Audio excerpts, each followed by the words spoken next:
Hello, my name is Stephen Hoffman with Compass Natural, and welcome to our next episode of Compass Natural's Coffee Talk podcast. I'm really honored and thrilled to be here with Darcey Howard, who is the Director of Marketing and Development. Marketing and Engagement. Marketing and Engagement for Yes. the Regenerative Organic Alliance, which has developed and manages one of the fastest growing seals in America, the Regenerative Organic Certified program and seal that many brands dedicated to sustainable agriculture, regenerative agriculture, and organic production are starting to place on their products. We're seeing it across many categories, from cereals to beverages, everything in between. And also with Annie Brown, the Vice President of Development for the Rodale Institute, the legendary Rodale Institute out of Kutztown, Pennsylvania, which is one of the industry's premier research organizations doing research into organic for how many years now? It'll be 80 years next year. 80 years. That really is amazing. Rodale, of course, one of the pioneers, even coining the term regenerative agriculture, and the founder of Organic Gardening magazine. So, again, a venerable institution promoting healthy food and agriculture in our country. So we're very glad to have both of these women leaders in our industry with us today.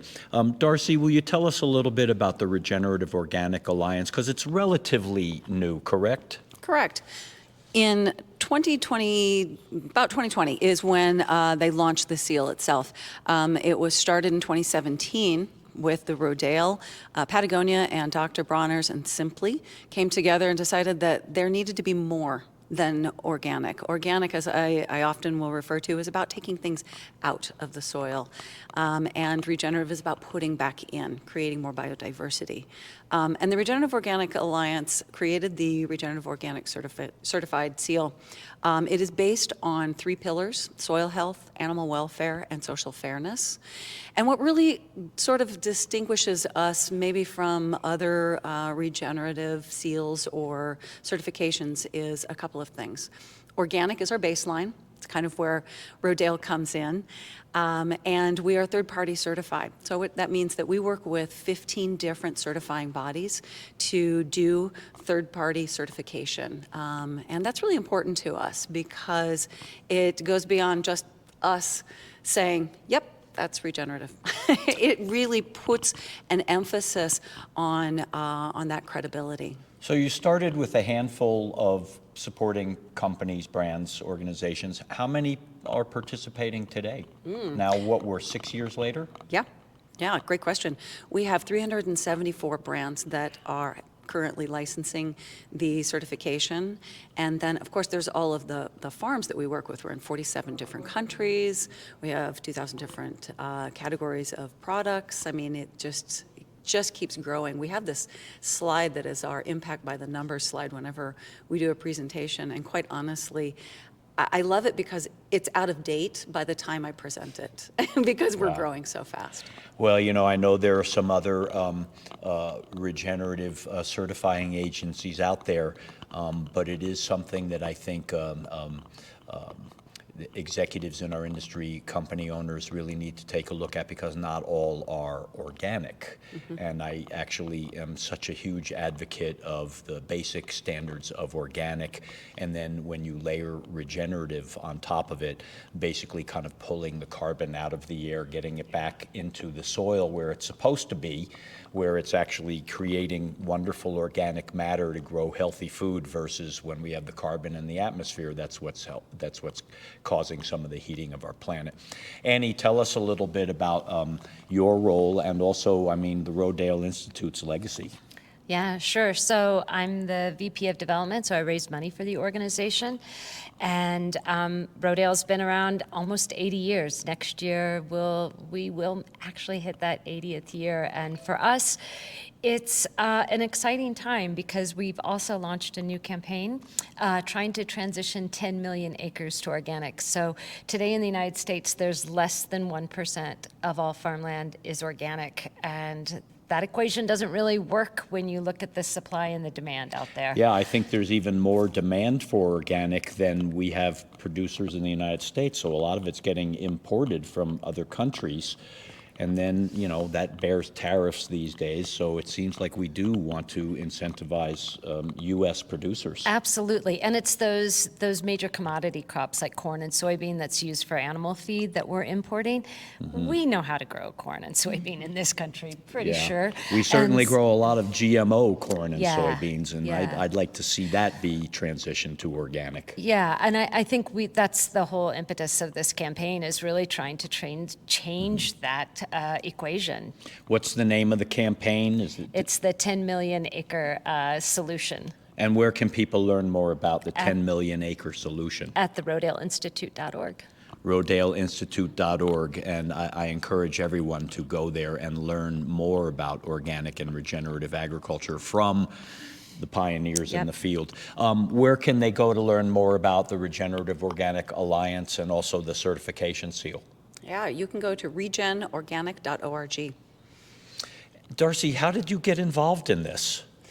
Well, my background is in CPG, predominantly in the organic industry. I've worked with organic cotton, organic coconut milk, coffee, even organic cocktails.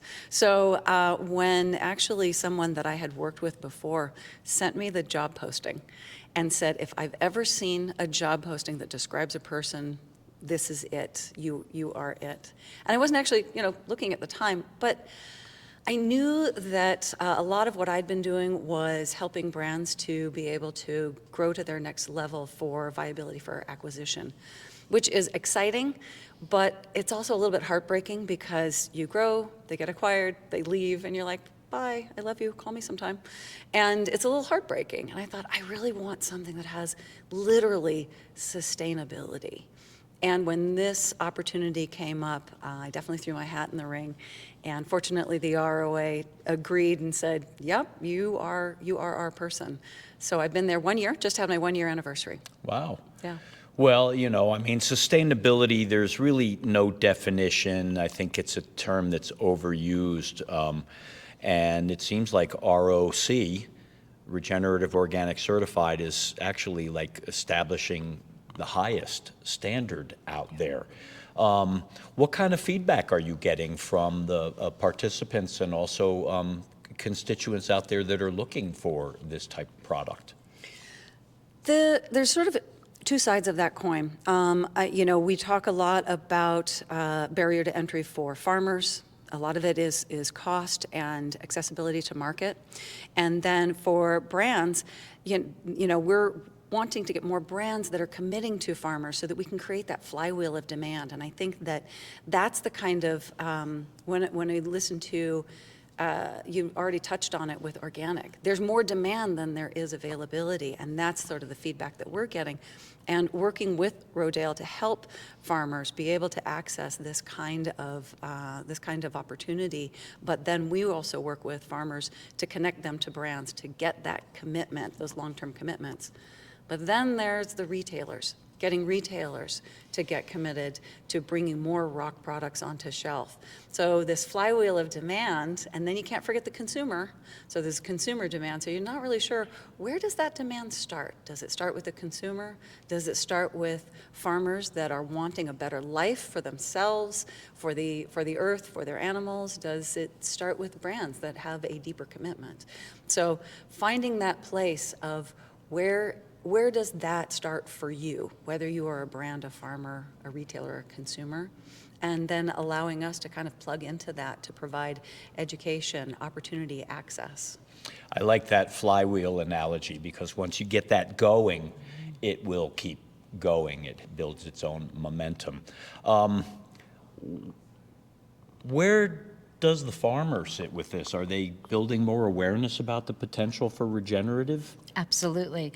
And, for us at Rodale, organic is the middle word for the Regenerative Organic certification. So our farmers are aware, and at the Institute, we have 3 pillars of interest, right? We have our research that we've been doing for almost 80 years. We also have an incredible consulting team that's out there serving every state in the country, helping farmers transition to organic and regenerative organic wherever they are in that path toward a healthier soil. And what we found also is that our markets division has created an opportunity to feed into the ROC. So farmers need markets, markets need farmers. And so that consulting division at the Institute that was started in 2019 with the country's first state-focused farm bill. Pennsylvania was the first state in the country to have their own farm bill, and they underwrote our consulting team to be able to help farmers transition wherever they are.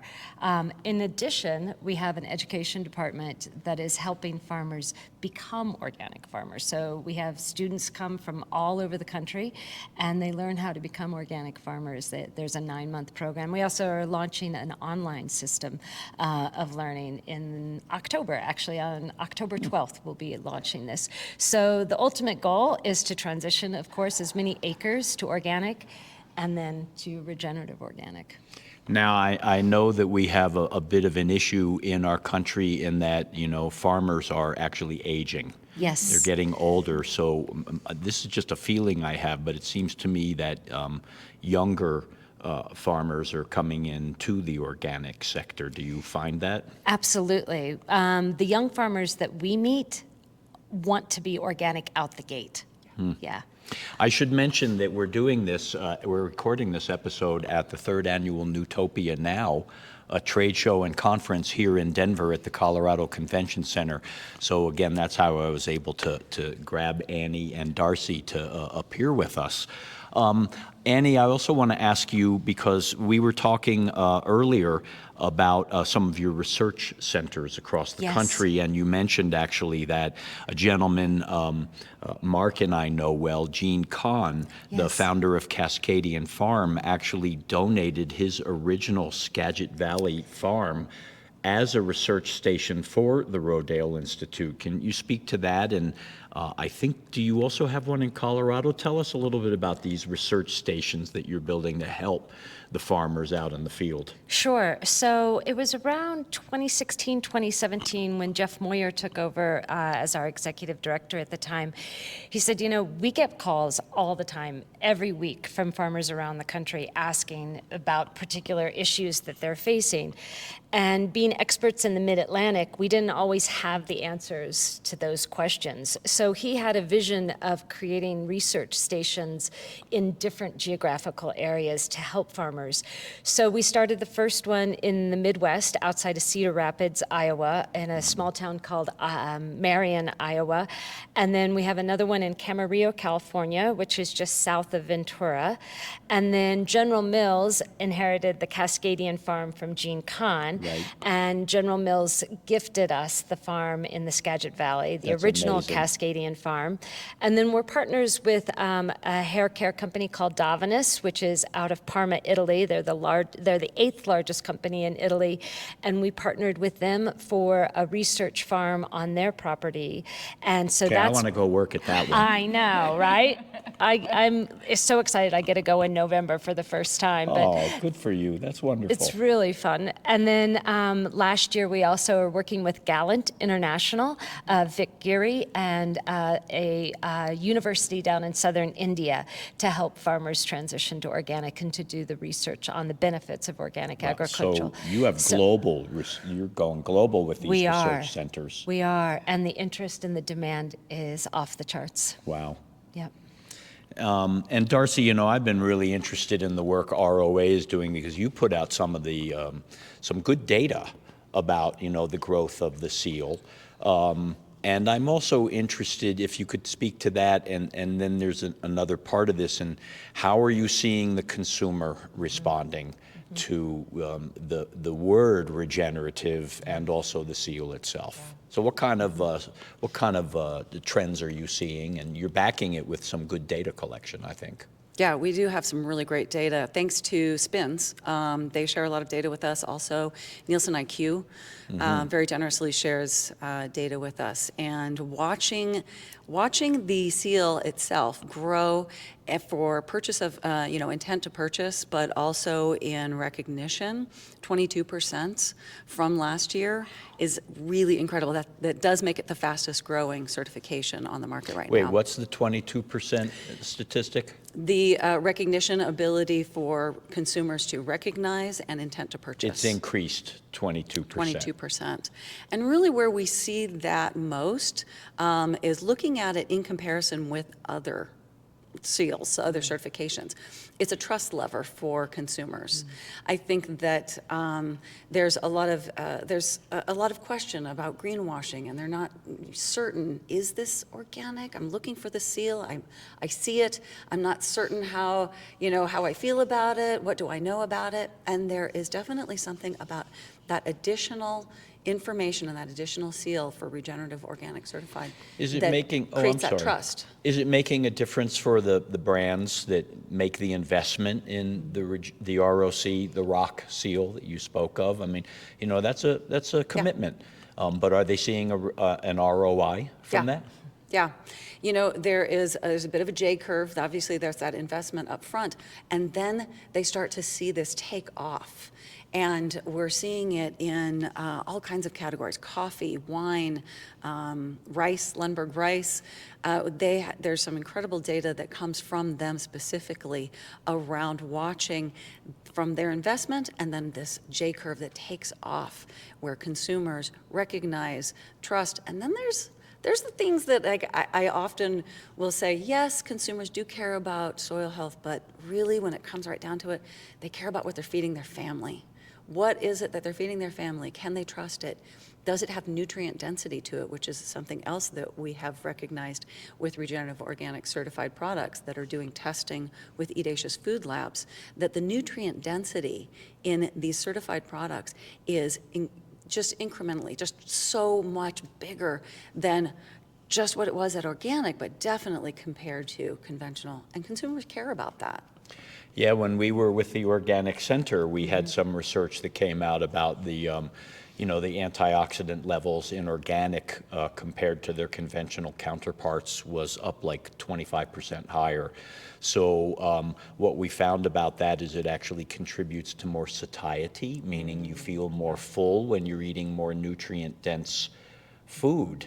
And we certainly have an issue with weight in our country. I mean, hence the whole GLP-1 phenomenon. But I think again, if people ate healthier food grown, more nutritionally dense without the use of toxic synthetic pesticides, people in the 60s used to be skinny in America.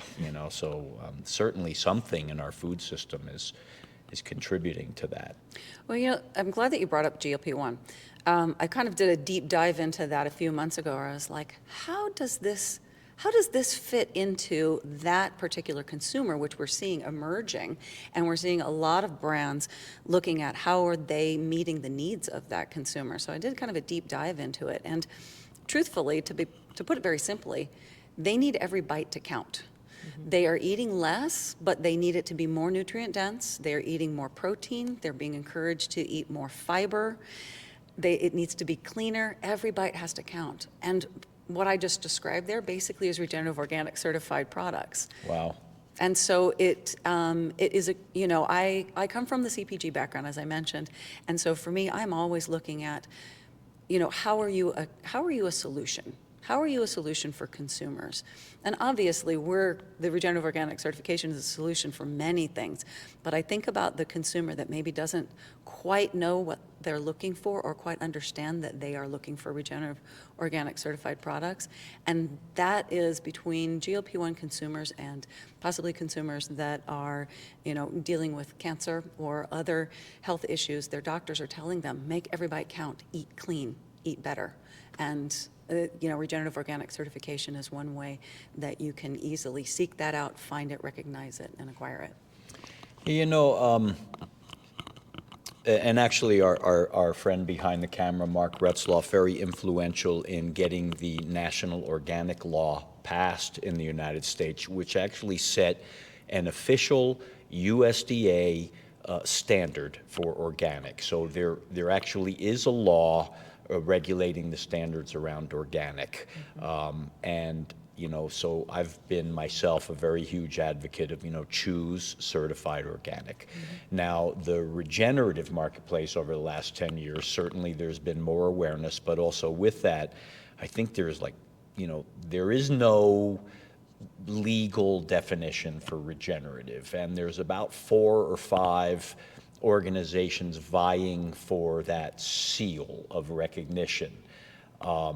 So I'm wondering if that's creating any confusion in the marketplace, because not all of them require the organic component, which for me, I think that's one of the most important components of regenerative, because I don't want to see somebody out there claiming regenerative and still using glyphosate herbicide all over the place.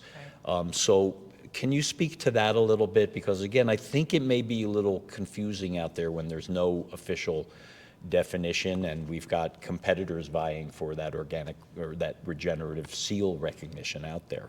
You bring up a really good point. Confusion is probably one of the biggest factors that influence whether or not a consumer is going to purchase. And we go back to that flywheel, and I think about what is the consumer experience in store. So they may go to one store and they see regenerative described one way. They go to another store, they see it described another way. They're looking for it on pack, they're looking for education on shelf. And if they get confused, they're going to just throw up their hands and walk away and go, forget it, I don't understand it. And that's when nobody wins. So I think that right now is extremely important that we take this opportunity to define it not just within the industry, because you're right, we don't have a legal standard, but define it within the industry as best that we can, using those trust levers like organic, using those trust levers that consumers are already know and trust, and then being able to work with our retail partners to have that experience for consumers. Make it clear, consistent, and concise across all channels so that no matter where the consumer is, they have the same experience and they understand what is the highest standard. They can choose whether or not they want to purchase from the highest standard. They can choose if they want to compromise, but at least let's help them to have that understanding, because confusion is the enemy of all retail. Well, interestingly enough, I'm not sure if the government will set a standard for regenerative, but they certainly have introduced some recent policy. I know the Secretary of Agriculture and the Secretary of Health and Human Services made a recent announcement about investing in regenerative agriculture.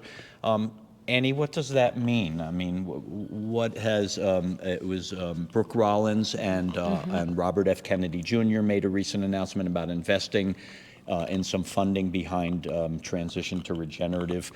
How serious is that? Is it really truly regenerative that they're promoting? Yes and no, I would say. We're hoping to see some of those dollars flow back into state and federal opportunities for farmers. They have retracted some, of course, from the TOP program that's ending in September. TOP is the Transition to Organic Partnership Program, Exactly. TOPP. That's right. And so that was a disappointment for sure. But we are hopeful that that some of these dollars that have been allocated to the expansion of regenerative, because at the end of the day, it only will benefit the entire country, not only for farmers' bottom line, but for the health of our people. The good news, I think, there is it is the first time that our administration has actually brought the term regenerative into the public space. So that's a positive, I think. Absolutely. And I think it's also not as polarizing as the word organic, unfortunately. And so we'll take it, right? Yeah, we will take it. What are some initiatives that I know you mentioned you're going to Italy to that research station? You've got your 10 million acre initiative. What else is Rodale Institute up to these days that excites you?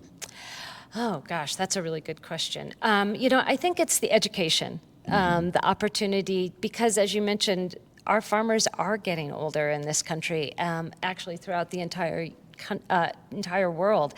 And we need to be able to offer a pathway to a livelihood that is viable, right? And so being able to train the next generation of farmers, either online or at our university, we think of it as a university at the Institute, an alternative to the land-grant universities that exist.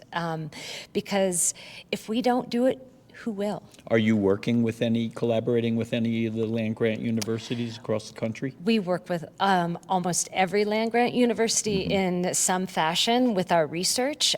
We do have partnerships around the country. Well, I'm a former Penn Stater in the College of Agriculture, so I love I'm that really about you, glad to Steve. see you. Well, what can I say? I studied entomology, bugs. I love that. Isn't that But, great? I actually, interestingly enough, I was an extension agent for Penn State University, but I worked in the city of Philadelphia, and we used to get calls from people all the time. What do I use on my roses? What do I use in my vegetable garden? And the only thing we had on the call desk was like a Merck manual for pesticides. Right. So this was, early on, we were recommending diazinon and malathion and Sevin, all pesticides that kind of kill pollinators too. And then I found in a used bookstore the Rodale Encyclopedia of Pest Control, the organic pest control. And I went, okay, I'm going to buy this book, and I set it on the call desk next to that Merck manual. And the next thing, people are calling, and I'm saying, well, try an insecticidal soap, try a garlic spray, try companion planting. It changed my whole perspective on, more natural controls. And then I got involved with New Hope Network, which produces this, and then never really looked back in terms of the benefits of organic. And I don't want to be remiss. Let's mention the Organic Hero Box, because you and I had a chance to work yes. together on that. So tell our viewers about the Organic Hero Box. Yeah, okay. So, well, thank you for all of your help. Okay, I will. Let's see. The Organic Hero Box will go on sale October 1st. It's a way for us to get more donors to Rodale Institute. So for $99, a donation to the Institute, we will send you in exchange a box worth about $500 this year. Approximately 30 organic companies participate, so it will be full of products from our friends at TerraThread, OXO, which is maybe a different type of partnership. It's not necessarily an organic food company, but they do believe in creating sustainable and reliable home products.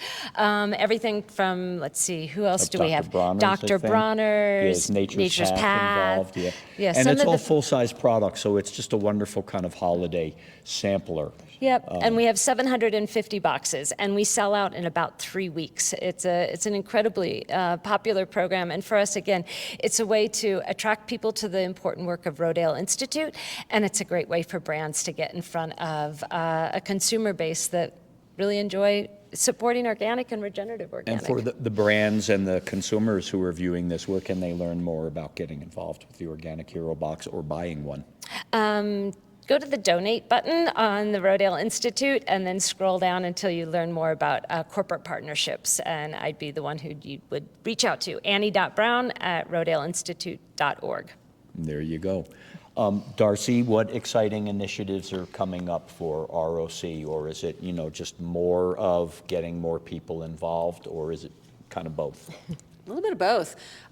In particular, for October, we have renamed October Rocktober, and we have a campaign that's happening with INFRA, the Independent Natural Food Retailer Association, and we're doing a month-long campaign with INFRA stores.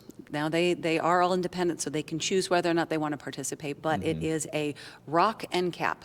An end cap within the store that is filled with all ROC certified products, and there'll be lots of promotion and education in the store.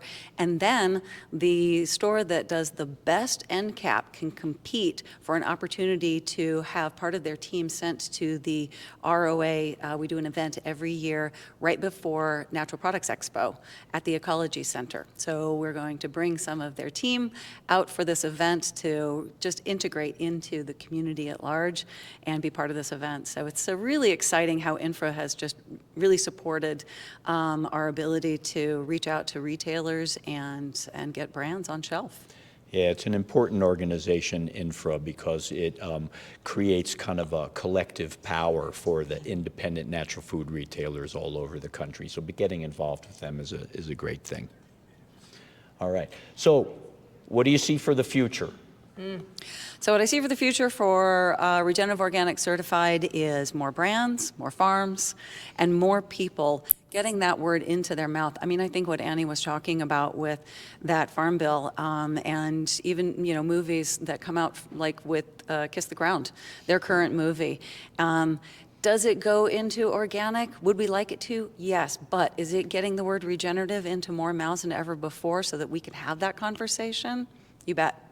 So I'm excited about that. Wonderful. How's Rodale Institute helping build a positive future? Oh, healthy soil. Bottom line, in 1942, J.I. Rodale wrote on a chalkboard, healthy soil equals healthy food equals healthy people. And we'd add to that equals a healthy planet. So there's one choice, it's organic and regenerative organic. So the solution is under our feet. I want to thank you, Darcey Howard, Thank you very much, Steve. Director of Marketing and Engagement with the Regenerative Organic Alliance. Bingo. Annie Brown, the Vice President of Development for the venerable Rodale Institute. Yours truly, Steve Hoffman. Thank you very much for viewing, and we'll see you next time. Thank you. Okay.